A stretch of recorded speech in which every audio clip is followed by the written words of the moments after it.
So I have to say, I love your character in this movie. She is very fierce and very cool and very sexy. What what did you like about her, and what do you like most about playing her? Well, I liked her sauciness, you know. Um, I liked that she was totally blind to the fact that, yeah, she's having a lot of sex, but she will never put herself in a position of being vulnerable, of really caring about a man out of fear that she'll be hurt. She doesn't really recognize it. And so it's her friends that force her to face the fact that, okay, you have lovers, but you've got to be brave now. You have to allow yourself to really care.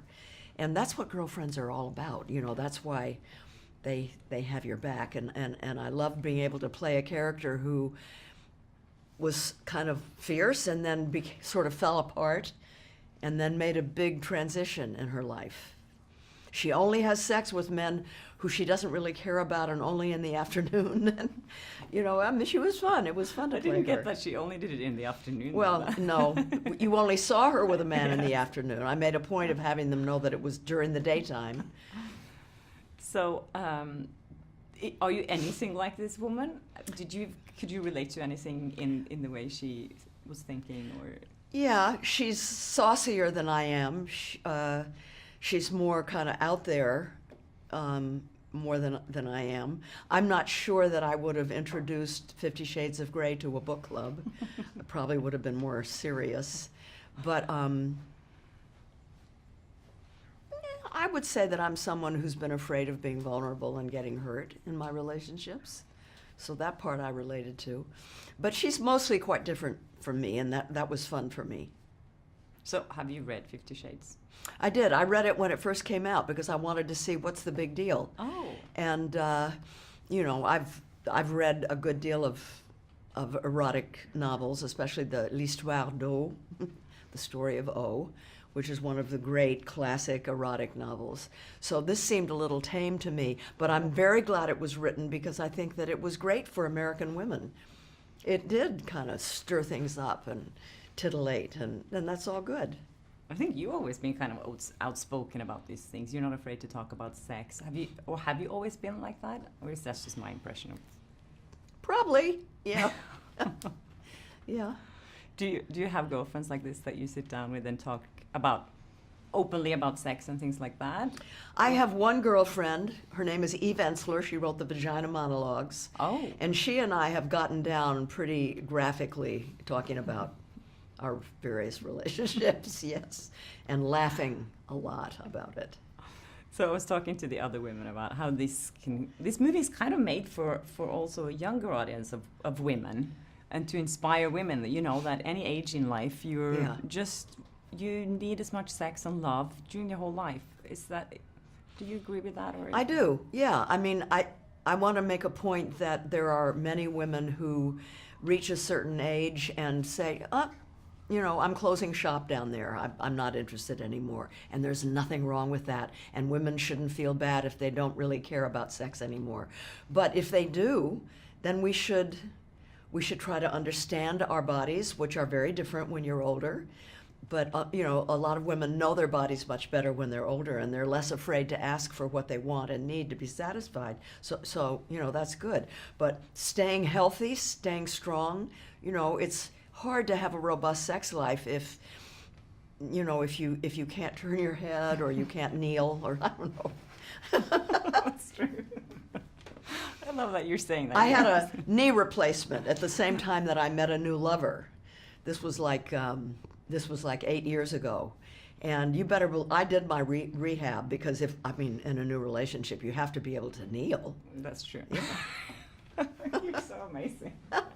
Thank God for women like you, because you are the kind of women that we all want to, you know, that we want to look up to. There should be so much more women like you that are not afraid to, you know, speak their mind and be, you know. Gosh, I know so many. You do? Oh, all my friends are way more outspoken and brave than me.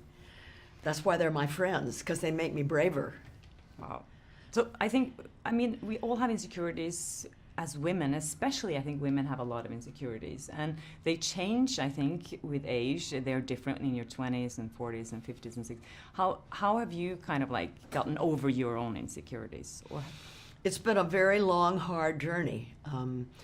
You know, a lot of it depends on how we were treated by our parents when we were little.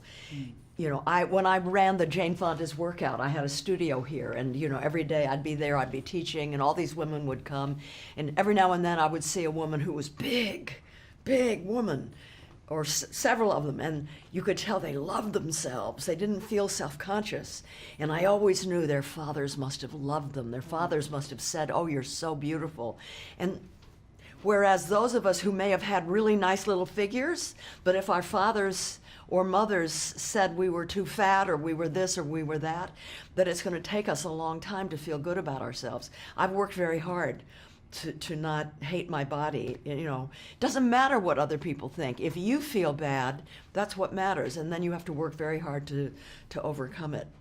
And you have to tell yourself that you look good and that you love yourself, and I think maybe that comes for women much later in life. I don't know. think so. I think I have found that I get braver and I get less judgmental of myself now that I'm older. I'm much more relaxed, and you know, I have wrinkles and I'm thinking, yeah, so what? I don't care. Not anymore. You look so good though. It's Thank amazing. you. It takes a village. So I was looking at your Instagram, and I'm so happy you're on Instagram. Or is it your Instagram? I tweet, I Instagram, I Facebook, I do it all. I love that you're putting up so much. Like, you're putting pictures when you've been promoting this movie with the girls. With all of them. Did you see the picture from yesterday? No. Yesterday I was in Bakersfield, California, very, very poor community, knocking on doors and getting people registered to vote. Oh, wow. Yeah, it was great. So I took a whole bus load of women up there. So do you like that you can kind of, now this enables you to talk to fans and people in a different way than, you know, that before the social media? Do you like that you can kind of connect with people? Yeah, I do. Yeah.